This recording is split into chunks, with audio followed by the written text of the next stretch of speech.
मोदी सरकार के ठीक एक बरस पूरे देश भर में बीजेपी के तमाम कार्यकर्ता उपलब्धियों को गिनाते हुए, मंत्री लगातार प्रेस कॉन्फ्रेंस के जरिए बताते हुए, खुद प्रधानमंत्री ने भी जिक्र किया। लेकिन इन सब के बीच इस वक्त हमारे साथ पीयूष गोयल जी मौजूद हैं, देश के ऊर्जा मंत्री, कोयला मंत्री, खनन मंत्री। पीयूष गोयल जी, बहुत बहुत स्वागत है आपका। एक साल पूरा हुआ, धन्यवाद, बधाई दी जाए। एकदम। यह सवाल इसलिए है क्योंकि हमने देखा कि आप अपने मंत्रालय के बारे में जिक्र करते हैं तो बतलाते हैं कि हम क्या क्या करने वाले हैं। थर्मल प्लांट से डबल कर लिया जाएगा जो भी प्रोडक्शन बिजली का हो रहा है, रिन्यूएबल एनर्जी सोर्स जो है वो भी 5 गुना बढ़ जाएगा, कोयला का आउटपुट भी 1.5 गुना बढ़ जाएगा। लेकिन ये सब कुछ 2019 तक होगा। तो 2019 तक का प्लान है, तो एक साल में जरूरत क्यों पड़ी उपलब्धियां बताने की? इसलिए पड़ी कि आपको बता देते हैं कि एक साल में हमने क्या क्या किया मेरे मंत्रालय में। सबसे पहले तो बिजली का उत्पादन देखें तो 1 लाख करोड़ यूनिट को क्रॉस करके पहली बार 1 ट्रिलियन यूनिट्स का उत्पादन हमने किया पिछले वर्ष में, जो 8.5% की वृद्धि है। भारत के इतिहास में कभी नहीं हुआ। बिजली की एनर्जी डेफिसिट जो होती है वो 3.6% भारत के इतिहास में सबसे कम रही पिछले वर्ष में। ट्रांसमिशन कैपेसिटी जो बहुत कम है देश में, वो पिछले वर्ष में 22,100 सर्किट किलोमीटर बढ़ी, जो इतिहास का रिकॉर्ड है। कभी ट्रांसमिशन कैपेसिटी इतनी ना बढ़ी है, और टारगेट से 117%। नॉर्मली तो टारगेट भी नहीं मीट होता है। Transmission substation capacity 65,000 KVA. Power में रिन्यूएबल के जितने मापदंड, जितने टारगेट थे, हमने हर एक को एक्सीड किया। Solar, wind, hydro, small hydro, waste to energy, हर एक में जो टारगेट था उससे अधिक बनाया। कोयले के उत्पादन देखिए, पिछले 4 वर्ष, हमारे आने के पहले 4 वर्ष में मिला के मात्र 31 million ton coal India production बढ़ी थी। हमारे एक वर्ष में, जिसमें सिर्फ 10 महीने हमारी सरकार थी, हमने कोयले का आउटपुट 32 मिलियन टन बढ़ाया, और भारत का कोल प्रोडक्शन 8.5% बढ़ा है, जो अपने आप में रिकॉर्ड है। आज कोई कोल बेस्ड पावर प्लांट में कोयले की कमी देश में नहीं है। हर एक प्लांट में पर्याप्त मात्रा में कोयला है।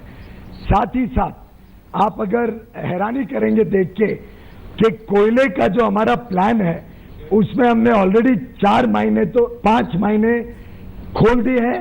आगे आने वाले 2 वर्ष में 24 से 38 महीनों के बीच और खुलेंगी, और आगे आने वाले 4 वर्षों में 60 से भी अधिक महीने खुलेंगी। सर, ये जो आप जो प्रोडक्शन का जिक्र कर रहे हैं, लेकिन आउटपुट, एग्जिस्टिंग आउटपुट में रिकॉर्ड ब्रेक किए। जितने आज तक के रिकॉर्ड थे, हर एक रिकॉर्ड को ब्रेक किया। लेकिन पीयूष गोयल जी, ये सारी चीजें जब आप बतला रहे हैं, दिल्ली से सटा है एनसीआर का इलाका, वहाँ के लोग सुन रहे होंगे तो बोल रहे होंगे लगभग 8 से 10 घंटे बिजली ऑफ रहती है। बिहार के लोग सुन रहे होंगे तो उन्हें लग रहा होगा कि इतना रिकॉर्ड हो गया है, लेकिन हमारे यहाँ तो बिजली आती नहीं, 18 घंटे ऑफ रहती है। बंगाल के लोग सुन रहे होंगे तो वो भी माथा पीट रहे होंगे कि कहाँ फंस गए। अगर रिकॉर्ड उत्पादन है और देश के भीतर बिजली की कमी अब भी है, और इन सब के बीच अगला सवाल ये आ जाता है कि आप लगातार कह रहे हैं हम ये कर रहे हैं, लेकिन कोई आपके पास खरीद नहीं रहा है बिजली आपसे। राज्यों में स्थिति जस की तस है, तो इसका क्या किया जाए?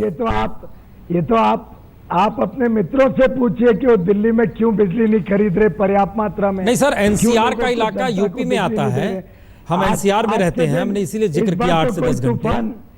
प्रसून जी, इसीलिए तो मैं आपको पूछ रहा हूं। पिछले साल तो तूफान आंधी से ट्रांसमिशन टावर टूट गए थे, इस बार तो कोई तूफान आंधी नहीं आई। तो अगर सरकार ने बिजली खरीद के जनता को देने का काम राज्य सरकार करे, तो आज दिल्ली में और एनसीआर में कोई तकलीफ नहीं होनी चाहिए। नहीं, तो मैं आपसे रिक्वेस्ट करूंगा आपके चैनल के माध्यम से कि आप विपक्षी पार्टियां जो उत्तर प्रदेश में, दिल्ली में आपके मित्र भी हैं, उसमें कई, उनसे जरा पूछिए ना बिजली क्यों नहीं ले रहे हैं। नहीं, कौन मित्र है या कौन दुश्मन है, सवाल ये नहीं है। सवाल इस देश का है। आपने बिड लगाई तमिलनाडु के चेवर प्रोजेक्ट को लेकर, पूछ रहा हूं। आपने उड़ीसा को लेकर बिड लगाई, बेड़ा बहल को लेकर, कोई उसमें प्राइवेट प्लेयर आता नहीं आपके साथ। सवाल खाली ये आ रहा है कि आप जो सारी चीज़ें बतला रहे हैं उसमें इन्वेस्टमेंट पाइपलाइन में है नहीं। चीज़ें आगे बढ़ेंगी कैसे इस देश में, जिस बात का जिक्र आप करना चाह रहे हैं? वो आपकी सोच है। आप शायद मिस कर रहे हैं कि वो जो आप बिडकी उड़ीसा की बात कर रहे हैं जी, वो हमारे समय का नहीं है। वो 1.5 साल 2 साल पहले पिछली सरकार जी, ने बिडिंग की थी। बिडिंग के डॉक्यूमेंट बदले थे जिसकी वजह से कोई उसमें बिड आया नहीं। हमने प्रत्युष सिन्हा जो पूर्व के सीवीसी जी। हैं उनकी अध्यक्षता में कमेटी उस पूरे प्रोसेस को स्टडी करके एक सुचारू रूप से 5 नए यूएमपीपी हम बिड करेंगे और उसमें आप देखेंगे कितना इंटरेस्ट है। पूरे दुनिया में मैं घूम के आया हूं, लोगों में उत्साह है कि भारत आके इन्वेस्ट करें। तो इन्वेस्टमेंट आ रहा है, आप कह रहे हैं पाइपलाइन में। 30th प्लान पीरियड को ही देख लें अगर 2017 और 22 के बीच का, उसमें क्या पावर इंडस्ट्रीज की स्थिति देख लें, भेल घाटे में चल रहा है, एलएनटी भी जुड़ा हुआ है, उसकी भी स्थिति। आप तो हमारी स्थिति देखिए 1 वर्ष की। 1 वर्ष के हमारे कार्यकाल में 26,000 करोड़ का सदर्न ट्रांसमिशन कॉरिडोर शुरू हुआ, 10,000 करोड़ की नॉर्थ ईस्टर्न लाइनें शुरू हुई, 14 और बिडिंग हुई ट्रांसमिशन लाइनों की।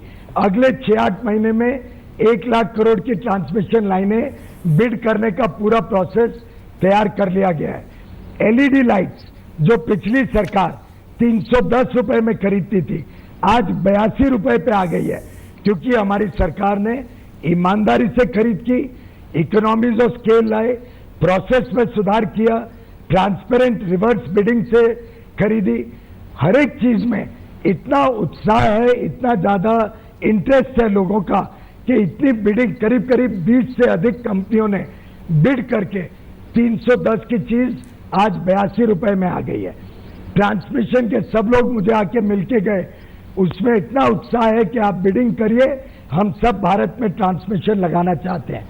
हर प्रकार से मैं समझता हूं कि विश्व में विश्वास बढ़ा है। आप फॉरेन इन्वेस्टमेंट फिगर देख लीजिए, आंकड़े देख लीजिए, 40-45% वृद्धि हुई है फॉरेन इन्वेस्टमेंट में, और पहली बार फॉरेन डायरेक्ट इन्वेस्टमेंट भी आ रहा है और करंट अकाउंट डेफिसिट मात्र 1 या 1.25% कई वर्षों के बाद फिर से इतना कम हो गया है। नहीं पीयूष जी, हम मान रहे हैं कि फॉरेन इन्वेस्टमेंट बढ़ गया पिछले साल की तुलना में, लेकिन इसका एक मतलब यह तो नहीं है कि कांग्रेस सरकार अगर खराब थी, घोटालेबाज थी, तो आप अच्छे हो गए। हमारा सवाल बार बार ये है, दीनदयाल उपाध्याय ग्राम ज्योति योजना, कल प्राइम मिनिस्टर उन्हीं के गांव में थे, उन्हीं के गांव में बिजली नहीं आती है।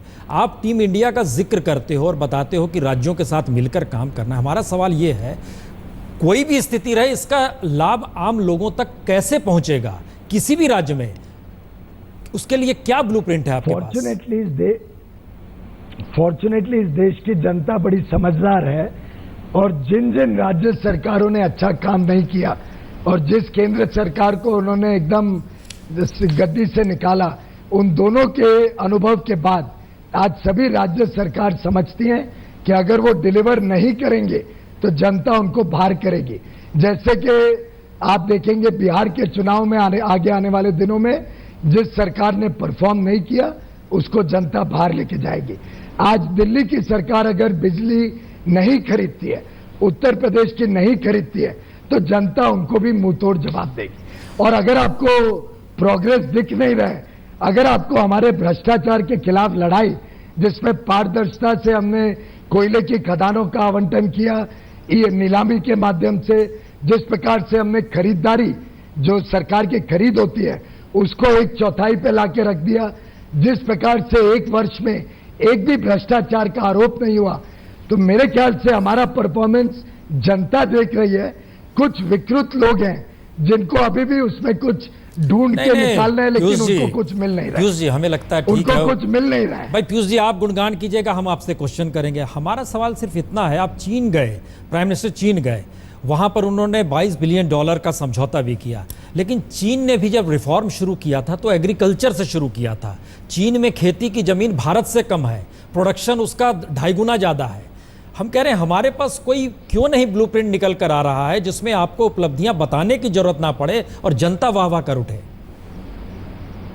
ऑब्वियसली पहला साल है, आधारभूत चेंजेस किए हैं, उसके बीच में ओलावृष्टि से जो तकलीफ आई उसमें किसानों को कैसे अधिक से अधिक कॉम्पेंसेशन मिले, 50% के बदले 33% नुकसान पे भी मिले, जो मिलता था उसका 1.5 गुना किया गया, जो अनाज खराब हुआ उसको भी सरकार खरीदेगी, फार्मर्स के लिए सॉइल हेल्थ कार्ड की स्कीम बनी, किस प्रकार से पानी जनता को किसानों तक पहुंचे उसके लिए बड़े बड़े प्रोजेक्ट्स का शुरुआत की।